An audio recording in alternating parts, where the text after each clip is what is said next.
আমি এসবি 42 তোমাদের মাঝে নতুন একটা সিএস ম্যাচ খেলবো। চলো বটের সাথে খেলতেছি। দেখো তোমরা বটের সাথে খেলতে খেলতে অবস্থায় কি। আর আমার নেট তো এতটাই সমস্যা করতেছে যে আমি এনিমি মারতে পারি না, কোনো গান নিতে পারি না। এই যে দেখো, এই সময় আমি লুট করে রিভাইভ দিতে গিয়ে আমি মারা যাই। আমার নেটের এত সমস্যা করে যে আমি রিভাইভটাও ঠিক মতো দিতে পারি না। আর এদিকে আমার টিমমেট বলতেছে রিভাইভ দাও, রিভাইভ দাও। আর এখানে যে রাগ দেখাচ্ছে দেখো, রিভাইভ দিতে পারিনি তাই আবার আমি মরে গেছি। এখন এই বট আছে দুইটা, বেঁচে দেখি মারতে পারে কি। ও, একটারে ডাউন করে দিছে।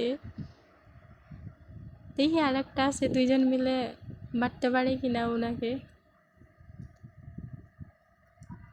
এই যে গেছে, দুইটারে খাইয়া দিছে।